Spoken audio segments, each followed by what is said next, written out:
नमस्कार, स्वागत है आपका खास मुलाकात में। और आज हमारे साथ मौजूद हैं दीपक अग्रवाल जी। नमस्कार सर, आपका बहुत बहुत स्वागत है। दीपक जी 2000 बैच के आईएएस ऑफिसर हैं। सर, हमारे दर्शकों को बताइए कि आपकी पढ़ाई कहाँ से हुई और आप आईएएस बनने की आपने कब सोची और कैसे इस मुकाम तक पहुँचे?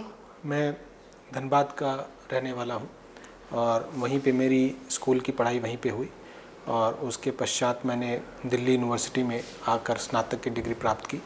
और मेरा जो आईएएस में या सिविल सर्विसेज में आने का ख्याल था वो यूनिवर्सिटी आने के बाद जब यहाँ पे दिल्ली में एक हमको माहौल मिला और लोगों को, अपने सीनियर्स को और साथी लोगों को इस और कदम बढ़ाते हुए देखा और उसके बारे में जानकारी की, तो मेरे मन में विचार आया कि एक ऐसी सेवा है जिससे मेरा जाना उचित होगा।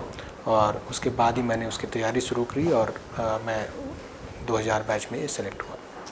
सर, आपको आईएएस बनने के लिए किसने सबसे ज़्यादा प्रोत्साहित किया?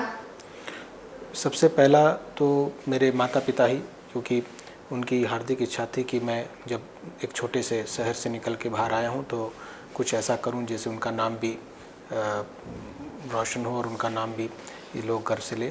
तो और उन्होंने मेरे यहाँ पे पढ़ाई रहते हुए काफ़ी कठिन समय भी बिताया और उसके पश्चात उन्हीं के आशीर्वाद, अपने टीचर्स के ब्लेसिंग्स और दोस्त यारों के सहयोग के कारण ही जो भी मैं छोटा मोटा मुकाम यहाँ एग्ज़ाम पास कर पाया, उन्हीं कारण पास कर पाया। सर, ये आपकी मॉडेस्टी है, आप आईएएस के एग्ज़ाम को छोटा मोटा एग्ज़ाम अगर आपने बोला। सर, ये बहुत बड़ा एग्ज़ाम है, इसके लिए बहुत तैयारी है करनी पड़ती है। किस तरह की आपने तैयारी की? काफ़ी मुश्किल समय जैसे कि आप कह रहे हैं उस वक्त आपने गुजारा, तो सर उस समय से लेकर 2000 में जब आपने आईएएस के आप आईएएस हैं, उस तब से आज 2016 में आपकी क्या मुख्य उपलब्धियां थी और उनमें आपने किन चुनौतियों का सामना किया? हमारे दर्शकों को कुछ बताइए सर। नौकरी में आने के बाद मेरी कैडर जो है, मेरा कैडर है उत्तर प्रदेश है, तो मैंने अपनी जितनी भी जो फील्ड की सेवाएं दी हैं वो उत्तर प्रदेश में दी हैं। मैंने उत्तर प्रदेश में करीबन हर क्षेत्र में हर जगह काम किया है। ईस्टर्न यूपी से लेकर हम लोग अपने महाराजगंज में मेरी पहली कलेक्ट्री रही। महाराजगंज एक छोटा सा ज़िला है नेपाल बॉर्डर में। और उसके बाद मैं सीतापुर, फैज़ाबाद, गाज़ियाबाद, गौतम बुद्ध नगर, मुरादाबाद और बरेली, मेरठ में फील्ड पोस्टिंग्स में तैनात रहा। और सभी का एक्सपीरियंस अलग अलग है। उत्तर प्रदेश एक बहुत ही बड़ा प्रदेश है, जनसंख्या के हिसाब से भी, क्षेत्रफल के हिसाब से भी, और अलग अलग कल्चर है, अलग अलग वहाँ पे भाषाएं हैं और अलग अलग लोगों की वहाँ पे सोशो इकोनॉमिक कंडीशंस है। तो इन सभी परिस्थितियों में काम करने का बड़ा एक वर्सेटाइल जो आपका आउटलुक होता है वो हो जाता है, एक ब्रॉड आउटलुक हो जाता है। और वाकई में यहाँ पे सभी क्षेत्रों में काम करने में काफ़ी सीखने को भी मिला, काफ़ी लोगों को जानने को मिला और काफ़ी आनंद की अनुभूति भी हुई। कुछ एक जो चीज़ें हैं, जैसे महाराजगंज एक बहुत छोटा ज़िला था, चैलेंजिंग ज़िला था। वहाँ पर जो लोग थे उनकी भी आर्थिक स्थिति काफ़ी कमज़ोर थी और वहाँ पे जो काम करने का एक आनंद आया वो मेरे हिसाब से सबसे मेरा स्मरणीय पीरियड रहा। महाराजगंज जी। तो महाराजगंज में जो क्या क्या जो ऐसी बात?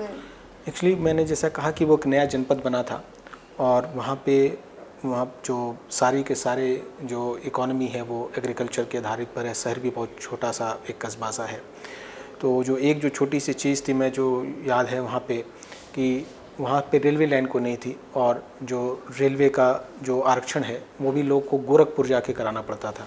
वहाँ से करीब 1.5-2 घंटे का रास्ता था। तो काफ़ी लोग आए कि साहब अगर ट्रेन तो हम लोग को गोरखपुर पकड़ना पड़ता है, लेकिन यहाँ पे अगर कोई रेलवे आरक्षण की सुविधा हम लोग अपने यहाँ महाराजगंज में मिल जाए तो हम लोगों को गोरखपुर तक का सफ़र नहीं तय करना पड़ेगा। तो गोरखपुर में जो रेलवे के बड़े अधिकारी थे उनसे मैंने समन्वय स्थापित किया और उन लोग का काफ़ी सहयोग मिला। उनके सहयोग से हम लोग ने अपने जो तहसील की बिल्डिंग थी उसमें उनको एक जगह दिया, बाकी सुविधाएं प्रदान की और 2-3 महीने के अंदर ही वहाँ पे एक रेलवे रिजर्वेशन काउंटर शुरू हो गया, जिसको लोगों ने काफ़ी सराहा और आज तक वो वहाँ पर बताया जाता है मुझे कि वहाँ पर 1 से 2 काउंटर हो गए हैं। उसी तरह जो शहर का मुख्यालय था वो एक बड़ा ही अविकसित टाइप का था। उसमें हम लोगों ने कुछ एक फंड्स को डवटेल करके मुख्यालय को थोड़ा सौंदर्यीकरण कर दिया, जिसको भी काफ़ी लोगों ने सराहाया। वहाँ पे इंसेफेलाइटिस काफ़ी बहुत की बीमारी जो है वो मानसून के समय काफ़ी तेज़ी से आती है और काफ़ी बच्चे उसमें बीमार और भी होते हैं और काफ़ी लोग की मृत्यु भी हो जाती है। वो भी एक बहुत चैलेंजिंग पीरियड था जिसमें हम लोग ने कई प्रकार के प्रयोग किए। उसके बाद उसमें वैक्सीनेशन का भी कार्यक्रम चला जो WHO के सहयोग से चला। उसमें भी हम लोग ने ऑलमोस्ट 95% वैक्सीनेशन अचीव किया, जिसकी भी काफ़ी प्रशंसा हुई। तो इन सब परिस्थितियों में जो काम करने का एक अलग अनुभव होता है और वो एक ऐसा सेटिस्फैक्शन होता है जिसको बयान नहीं किया जा सकता। सर, गौतम बुद्ध नगर में जब आप डीएम थे तो माइनिंग माफिया को लेकर आपने बहुत वहाँ पर काम किया। ऐसा तक भी अखबारों में और ये सबकी नॉलेज में है कि माइनिंग माफिया वहाँ से लगभग ख़त्म ही हो गया। तो सर उस में लोग आपसे, माइनिंग माफिया जो करते थे वो आपसे खौफ खाने लगे। सर, आपकी शख्सियत को देखकर आपने किस तरह से उनको ऐसे खौफ में डाल दिया कि ऐसा ये कुछ? कोई एक व्यक्ति देखिए कोई नहीं कर सकता, ये पूरा एक टीम वर्क होता है हमारे साथ सभी। सर, लेकिन टीम तो हमेशा ही होती है सर, जब तक लीडर सही बात स्ट्रांगली है, उसको आगे ना ले आपकी जाए। बात सही है, लेकिन मैं जो मानता हूँ कि एक व्यक्ति या एक कोई इंसान कोई ऐसा काम नहीं कर सकता। उसके साथ जैसे हमारे साथ हमारी जो SDMs की टीम थी, तहसीलदार की टीम थी, उसमें पुलिस की जो फिर उन लोगों को मोटिवेट करके ये होना होता है, क्योंकि उससे जो स्थिति बन रही थी कि माइनिंग तो अवैध रूप से हो रहा था, जो रिवर का जो हाल हो रहा था, वहाँ पे जो नदी का हाल हो रहा था, वो काफ़ी तेज़ी से उसका डिटोरेशन हो रहा था। तो सब हम लोगों ने बैठ के विचार किया कि नहीं, ये स्थिति अगर ऐसी चलती रही तो इस नदी का स्वरूप काफ़ी बिगड़ जाएगा। और मैं ये मानता हूँ कि पूरी कामयाबी कभी भी किसी चीज़ को ऐसे नहीं मिलती, ये एक निरंतर प्रक्रिया है। हम लोग ने अपने जितनी हम लोग की क्षमता थी उससे प्रयास किया कि उनको जहाँ तक हो सकता है उसको रोक लगाया जाए। उसमें हमारे एक बार SDM पे जानलेवा हमला भी हुआ, लेकिन उन परिस्थितियों का भी सामना करते हुए जहाँ तक संभव हम लोग से हो सका, उन्होंने प्रयास किया कि इस माइनिंग माफिया और ये जो इलीगल माइनिंग हो रही है उसमें एक लगाम लगाई जा सके। सर, आज यूपी जो है इलेक्शन के लिए बिल्कुल तैयार खड़ा है। सर, इस बारे में आप कुछ कहना चाहेंगे? यूपी इलेक्शन में आपको क्या लगता है कि किस तरह का वोटिंग होगा और किस तरह का कौन सी पार्टी को आप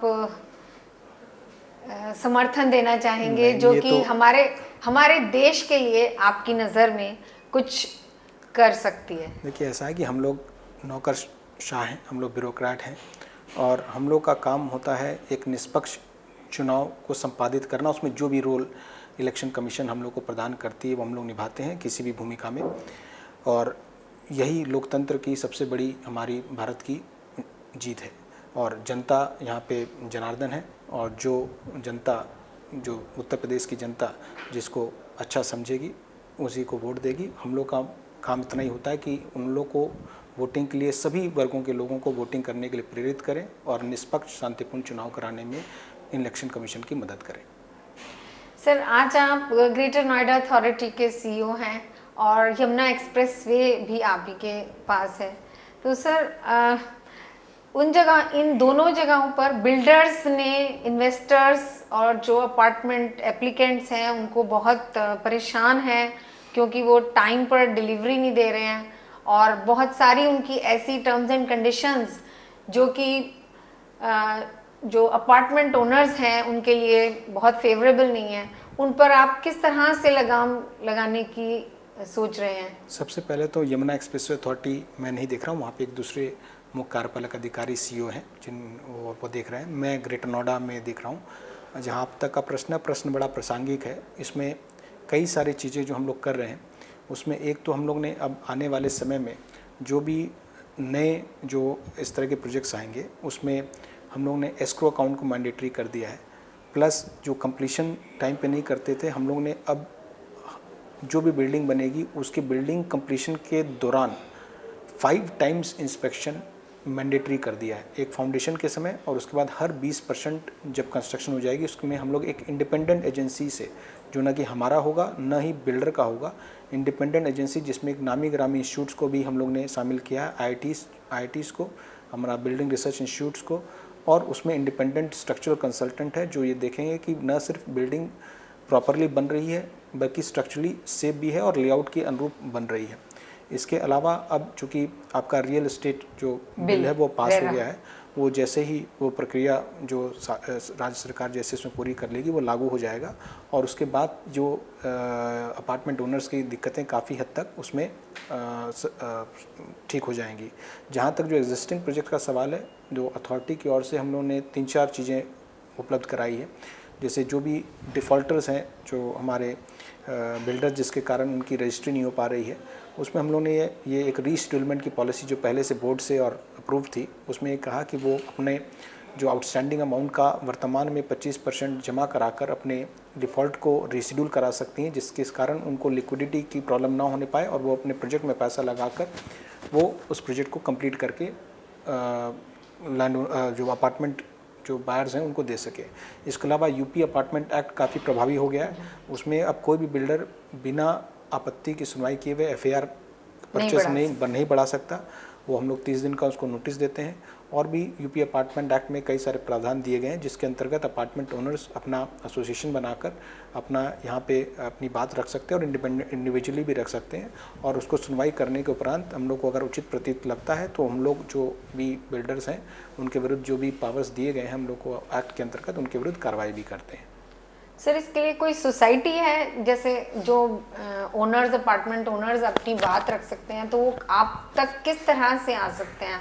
कोई पर्टिकुलर कोई कोर्ट या ऐसा कुछ? इसमें 2 फेज होते हैं। एक तो आपका बिल्डिंग कंप्लीशन के पहले जब होता है, जिस समय केवल वो बायर की भूमिका उनकी होती है, उसमें यूपी अपार्टमेंट एक्ट में प्रोविज़न है कि अगर कोई आपत्ति का समय दे तो एनी पर्सन, कोई भी इंडिविजुअल भी वो आपत्ति दर्ज कर सकता है। उसके पास जो प्रोविजन जो हमारे अथॉरिटी में एक एडिशनल सीओ नामित होते हैं इस पर्पज़ के लिए, जो नोडल ऑफिसर होते हैं, वो वहाँ पे एप्लीकेशन दे सकता है।